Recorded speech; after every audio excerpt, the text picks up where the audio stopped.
Olá, estamos começando mais um programa Opinião Pernambuco de forma remota e vamos falar sobre a flexibilização do isolamento social em Pernambuco, considerando que tivemos um período de lockdown que durou 15 dias. Então, desde o dia 1º de junho, que essa flexibilização ela começou a acontecer. E para falar sobre esse tema, nós temos aqui a presença de Danilo Palmeira, que é infectologista, chefe do setor de gestão da qualidade e vigilância de saúde do Hospital das Clínicas da UFPE. E também Jones Albuquerque, que é cientista do Laboratório de Imunopatologia Keizo Azami, da Universidade Federal de Pernambuco. Lembrando que esse programa ele também é exibido nas rádios Universitária FM e Rádio Paulo Freire, no horário das 17h30. Então, vamos lá. Bom, a gente estava falando aqui de um fim de um período de lockdown. Na verdade, estamos já há uma semana do início dessa flexibilização. Então, qual o balanço que a gente pode fazer hoje? Qual o saldo desse lockdown, considerando esses 8 dias que já se passaram desde o seu encerramento? Vamos começar por Danilo, que está aí no topo, né, da janela. Depois a gente ouve a palavra também de Jones Albuquerque. Olá, Valdir. Doutor Jonas, boa tarde. Agradeço mais uma vez o convite de participação no programa. Acredito que o saldo foi positivo, sim. A gente que está na assistência, né, que está na ponta, a gente consegue ver algum resultado. Então, o número de internamentos começa a diminuir, a taxa de ocupação das UTIs começam a reduzir também. Então, observa-se... Isso em que percentual? Já dá para passar números para a gente, Danilo? Olha, Rodi, para você ter uma ideia, a gente chegou a ter uma fila de espera de mais de 250 pacientes aguardando nas emergências, nas UPAs, uma vaga em unidade de terapia intensiva. A notícia que eu tive hoje, essa fila foi zerada. Então, sexta-feira tinham 30 pacientes, mais ou menos, e hoje é que essa fila foi zerada. Então, eu já tenho como dar um suporte imediato, digamos assim, disponibilizar um leito de UTI para os pacientes que precisam. O que tem se observado é um processo de interiorização da doença. Então, começam a chegar agora pacientes vindo do interior, né, para ocupar as vagas da capital. Ok, depois a gente fala exatamente sobre essa dinâmica, né, esse movimento que está acontecendo em relação ao comportamento da doença. Vamos passar agora para Jones, né? Então, Jones, o seu saldo no primeiro momento em relação ao lockdown. É positivo. Eu vou usar aqui um gráfico rápido. Esse cenário que a gente está vivendo hoje foi vivido na Europa. Isso aqui é a Espanha, por exemplo. E eu vim aqui nessa área vermelha de muito risco, executo o lock, entro numa área de amarelo de estabilização e vou para o verde e hoje eu começo a reabrir, etc. Se a gente olha esse mesmo diagrama de risco para Pernambuco, deixa eu achar aqui, para Pernambuco, a gente, mesmo igual eles, indo para o vermelho, tudo ok, entra em lock, tem uma queda no número, a gente tende a vir para uma estabilização vindo para o verde e, se você observar hoje, tem uma tendência de voltar para o vermelho. Isso já é 10 dias depois, cada bolinha dessa é um dia, 10 dias depois da gente ter parado o lock. Então, parece, o meu colega Danilo aí falou muito bem, o sentimento dele de frente lá da UTI é verdadeiro, sim, a gente observa aqui, só que a gente está observando um pouquinho na frente, que parece que ele vai ter problemas lá na UTI dele. Então, vamos para a próxima pergunta, né? Foi bom, mas ele chegou a um final, tá? Pode ser até que a gente precise de um próximo, mas ele encerrou ali no final do mês de maio. Quais podem ser as consequências de ter se iniciado ali a flexibilização? Já era o momento? Então, essa é a pergunta. Você pode começar, Jones. Isso. Se a gente observar outro indicador nosso, esse é um indicador de Albert Einstein, as curvaturas de Ricci, é um indicador físico que a gente usa. E durante a pandemia, no mundo, isso aqui é o dado real, aqui em cima, e aqui é o dado medido por a gente. Durante a pandemia, a gente detectou a subida do pico 3 semanas antes da pandemia, antes da Organização Mundial da Saúde decretar a pandemia mundial. Se a gente observa Pernambuco com a tendência de queda dele, observe nossa curva. Ela continua subindo. Lembre-se, ela está 3 semanas na frente. Se Albert Einstein tiver certo. Certo? E considerando que ele até então nunca errou, eu diria fortemente que a gente está caminhando para uma ou nova onda, ou o que você quiser atribuir, de novos infectados e, obviamente, novas UTIs cheias lá do meu amigo Danilo, novos impactos no sistema de saúde. Graças aos secretários estaduais e municipais que elevaram os números de leitos, a gente tem a métrica que Danilo falou hoje, que foi dita ontem, que a gente zerou a fila de espera de UTIs. Então, doutor Danilo, o senhor comunga desse pensamento aí de Jones de que não era o momento ainda para a gente estancar o lockdown? Era o momento de entrar num processo de flexibilização ou teria que suportar mais um pouco? A gente está falando aqui de uma realidade muito típica, que é a realidade de Pernambuco, né? Mas na frente a gente pode até fazer um comparativo disso com outros estados. Sim, Valdir. O professor Jonas explicou em números, né, os nossos medos. O que a gente tem observado existem propostas, né, existem formas de observar ao longo de um período 7, 14 dias. Então, essas taxas precisam se manter em declínio para que a gente possa ter uma reabertura, né? Em paralelo, eu observei que na última semana, países como Itália, países europeus começam a mostrar, né, o não uso mais das máscaras. De certa forma, isso influencia a população. Então, eu tenho um sistema de saúde com alguma estrutura para atender, eu tenho indicadores em queda e eu vejo notas internacionais em situações epidemiológicas diferentes da nossa.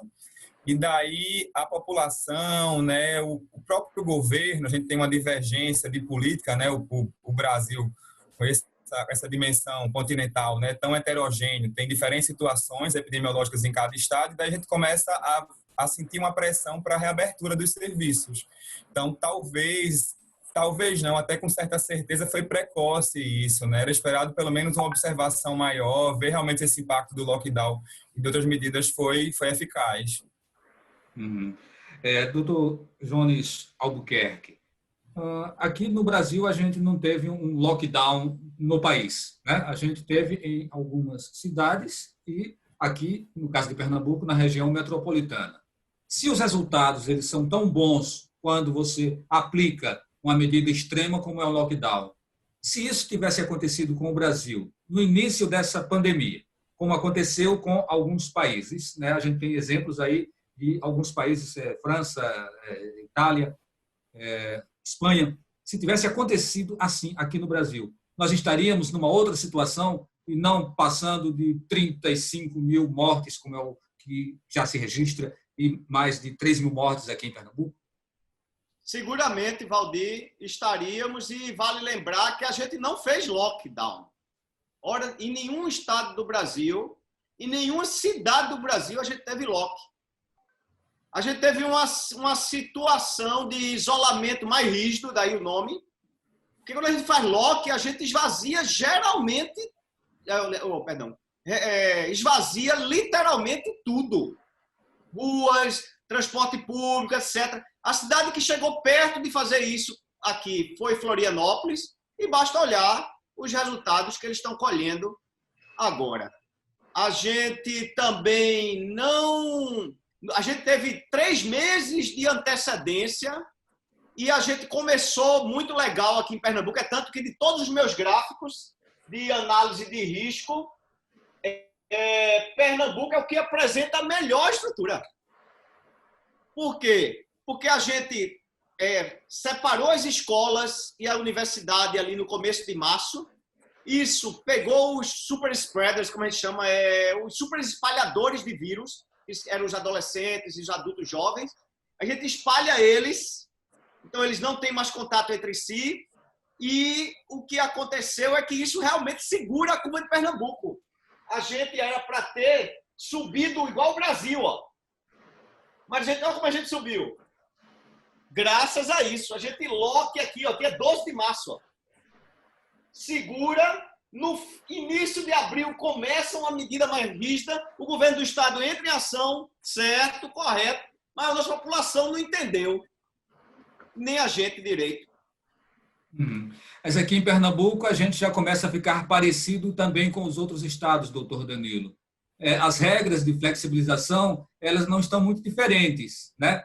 E aí a gente começa a se igualar em termos de riscos, como, por exemplo, a partir de hoje, é bom que a gente frise, esse programa está sendo gravado, hoje dia 8, né? Hoje dia 8, aliás, segunda-feira, né? Isso começou ontem, segunda-feira, uma flexibilização para a abertura do comércio atacadista e, desde o dia 1º, as lojas de materiais de construção. Então, temos já 2 itens aqui para a gente falar. Depois a gente fala sobre outros itens. Está com você a palavra. Sim, e basta você andar pelas ruas, né, de Recife que você observa um aumento no fluxo de carros, lojas, aglomerados humanos, né? Para você ter uma ideia, a OMS, né, a Organização Mundial de Saúde, preconiza 70% de uma taxa de isolamento adequada, né? Então, a gente, em média, estava em torno de 55% e agora está cada vez menos. Então, essa pressão econômica, política para a reabertura, sim, tem sido vista, né, identificada na cidade. Doutor Jones Albuquerque, qual está realmente hoje o índice de isolamento aqui em Pernambuco? O índice de isolamento medido, ele é um índice de isolamento tecnológico. E como é que ele funciona? É por celular. Então, o que acontece? Se eu deixo meu celular em casa e vou jogar bola na rua com meus amigos, o sistema diz que eu estou isolado. Se eu tenho 3, 4 celulares, como a classe média alta, e eu deixo alguns de meus celulares e eu fico em casa um dia, eu computo isso por vezes 4 indivíduos. Então, a medida que a gente tem de isolamento, de distanciamento social e isolamento, ela é tecnológica, falha por precisão, e ela é uma medida boa de mobilidade urbana, mas de isolamento ela não funciona. Por isso, a gente tem visto isso. Mesmo esses índices, vamos supor que a gente tem aí uns 50%, 60%, da prática epidemiológica, quanto seria esse índice? Eu não tenho dado científico para lhe explicar, mas eu entendo que é bem abaixo disso, por razões como essa. Então, a gente não cumpriu. Não cumpriu o distanciamento, não cumpriu o isolamento. Se a gente fosse uma população disciplinada que atravessa a faixa, atravessa a rua dentro da faixa de pedestre, se a gente não empurra o nosso colega para entrar no ônibus, se a gente respeita a fila do metrô, aí eu até acreditaria na abertura gradual e da economia e etc. Mas para nosso jeito de operar,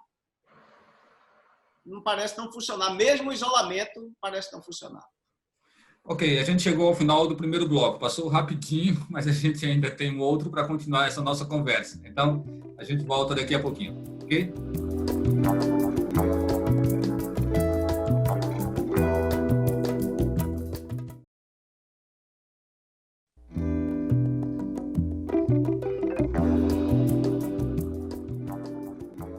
Estamos de volta com o programa Opinião Pernambuco, conversando sobre flexibilização do isolamento social.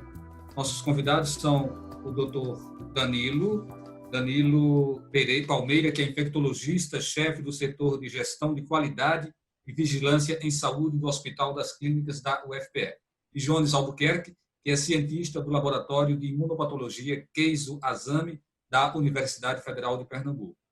Bom, doutor Danilo, dentro do programa de flexibilização do governo do estado, tem a reabertura gradual do varejo de bairros, salões de beleza e serviços de estética, delivery e coleta de shopping centers e centros comerciais, retorno dos treinos de futebol profissional. Isso tudo já a partir do dia 15.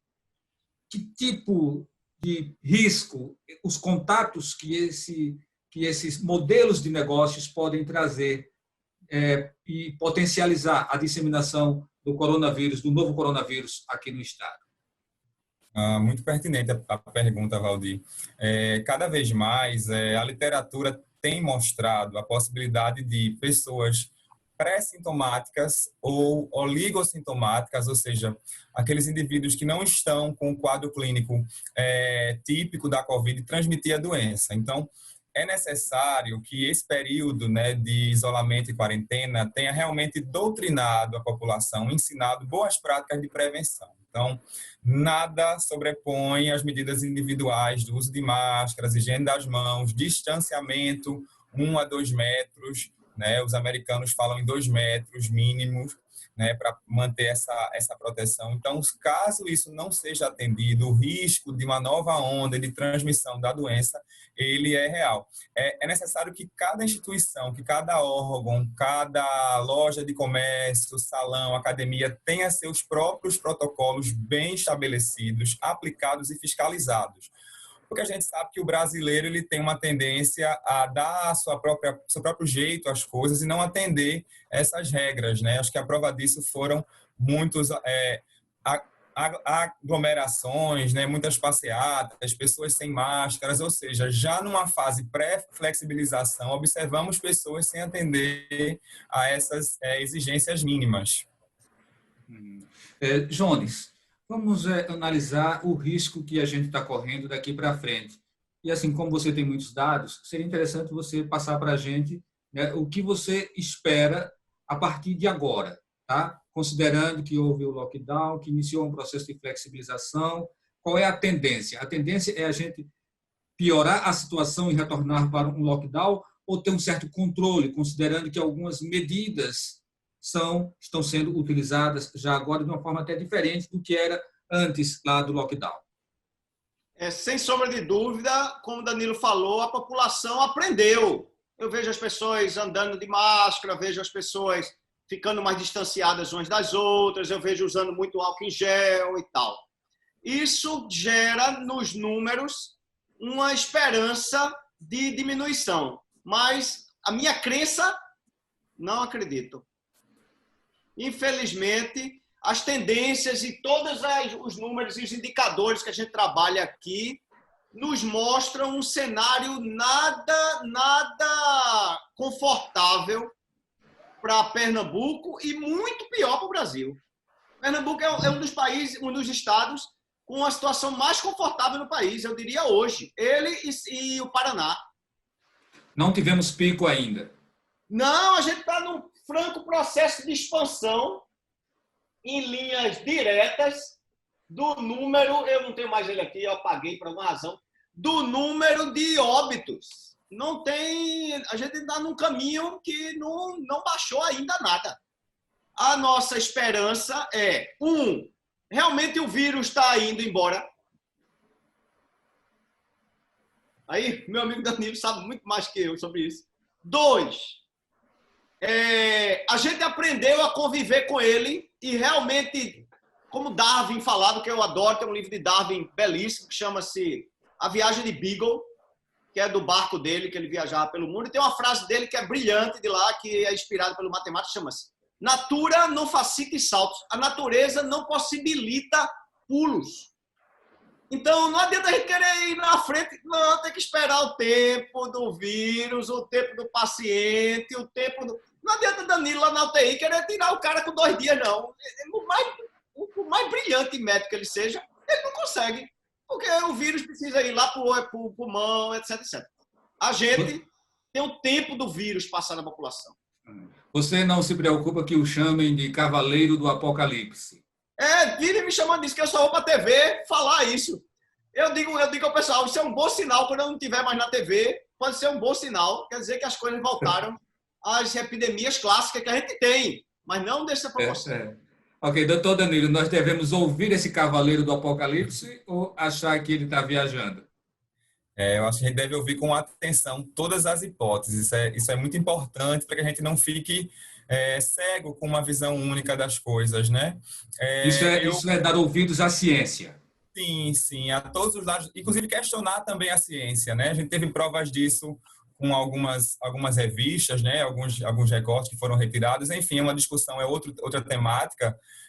Mas é importante entender o ciclo das coisas, né? Não existe nenhum sistema físico ou metafísico no universo que não esteja em busca do equilíbrio, e uma vez atingido, é necessário outro caos para gerar evolução, gerar melhorias. Então, as fases costumam passar quando a gente começa a aceitar e se adapta à fase. Então, nós fizemos isso com o Covid, né? O vírus, ele sofreu um salto de espécie, né? O que a gente chama, era um vírus de animais, e aí sofre mutações, começa a infectar seres humanos. Agora é a vez da espécie humana dar o seu salto evolutivo, se adaptar, né? Aprender as lições dessa fase e aí partir para o novo normal, como a gente tem chamado. Jones, a gente vai ficar na expectativa de uma parada radical no país inteiro? Vai ser necessário chegar a esse momento ou se determinar essa parada? E se essas resistências continuarem por parte do governo federal, como tem sido até agora? Bom, são questões que penso que a população inteira está a refletir, né? Então, qual é a sua visão sobre isso? A visão, a gente é parceiro, se você entra no site do Instituto, a gente é parceiro do Ministério Público do Ministério da Saúde desde sempre. A gente consegue fazer o Ministério da Saúde conversar com a Secretaria de Saúde e com o município. Então, isso por si só é um... Porém, está faltando a execução. A gente, sim, pensa que as grandes capitais com densidade, taxa de ataque, que a gente chama isso, do vírus, no país, precisam estar lock mesmo, de verdade, senão o vírus não vai passar entre a gente. Ele vai ficar aqui, remoendo. O plano que o governo nosso do estado está chamando de convivência, é um plano de convivência, mas é com óbitos. Então, a gente tem que decidir se a gente paga esse preço e a que preço. Talvez, a gente tem óbitos diários de dengue. O próprio Danilo pode confirmar isso. A gente tem óbitos de outras doenças. Será que a gente tem que achar esse número aqui? Será que a gente vai conviver com 40 óbitos diários de Covid? Outra pergunta. Será que as drogas e os medicamentos, que hora fica verdadeiro, hora fica falso, hora fica verdadeiro? Eu não sei como é que o Danilo está dentro do UTI, como é que ele opera, mas tem hora que é para usar cloro, não sei o quê. Tem hora que não é para usar. Eu estou falando aqui em termos genéricos, certo? Porque essa é uma ciência. Pela primeira vez no mundo, a gente está realmente diante de um fenômeno completamente desconhecido e, por isso, a ciência é a grande lanterna de tentar olhar isso. É para investigar a droga? É mesmo, funciona. Não, funciona desse jeito. Não, desse jeito não. É para testar essa outra? São 257 drogas. O último levantamento da Nature. A gente era para estar testando elas todas. Com um médico do lado. Para ele dizer, tá dando errado, vamos consertar desse jeito. Eles sabem, tem protocolos de UTI para tudo, ele mesmo sabe. Tem protocolo, um cara está convulsionando, tem um protocolo já, eles já sabem. É só cuidar. Agora, a gente precisava de um pouco mais disso e essa divergência de ministérios e secretarias não ajuda de jeito nenhum e dá descrédito à autoridade sanitária. Pois é, Danilo. Então, essa convergência necessária, quem vai encabeçar essa convergência, né, para que haja menos desincronia, para que as coisas não sejam tão desencontradas, né, tão não sincronizadas mesmo, né? Você acredita nisso? A quem cabe esse papel? É preciso a sociedade gritar? Enfim, qual é a saída? Né? A população quer viver. Qual é a saída nesse momento? Aldir, não chamando de Deus não, tá?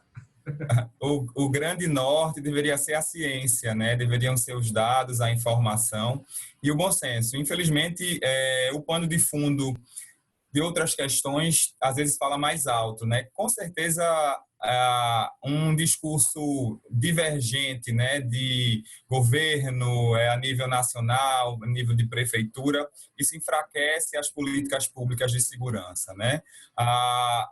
O Brasil, ele está sendo eleito, né? Está ganhando pontos assim como um mau exemplo de condução de saúde pública. A gente tem países vizinhos como a Argentina, por exemplo, que situação econômica pior do que a nossa, que estão dando 10-0, infelizmente, né? A despeito do futebol. em relação à condução da Covid, dados com taxas bem menores, com indicadores bem melhores do que o nosso, eles continuam rígidos lá com as medidas de saúde pública em relação à flexibilização. A comunidade científica e a classe política parece-me que está um pouco mais em sintonia, está se entendendo melhor, né? Está se entendendo melhor, tem um dado que eu acho importante falar, né? A gente está falando muito de Covid, só que existe milhões de pacientes, eu falo milhões mesmo, que não estão sendo assistidos por outras doenças, né? Então, os pacientes com doenças crônicas, hepatopatas, doenças cardíacas, pacientes renais, eles estão desassistidos, né? Sem aquela rotina de acompanhamento, de fazer exames, e é previsto, né? A literatura prevê uma onda agora de descompensação clínica desses doentes. Então, a gente vai enfrentar agora, né, uma flexibilização, talvez uma nova onda de Covid e agora o retorno desses pacientes com suas devidas complicações. Então, a gente vai precisar lutar em duas frontes. Ok. Jones, só temos 30 segundos. E aí, uma palavra final, né? O que nós podemos fazer? Parar novamente para recomeçar? O que é necessário fazer? Parar novamente. Se os índices continuarem como estão, a gente precisa lock de verdade. Senão, a Covid não passa por a gente. Então, a gente agradece a sua participação aqui no programa. Obrigado você, Valdir. Obrigado, Danilo. Obrigado, Danilo. Foi um prazer participar. Contem sempre com a gente. Ok? Obrigado a você que nos acompanhou também. O Opinião Pernambuco de hoje fica por aqui. Nosso obrigado e até o próximo programa.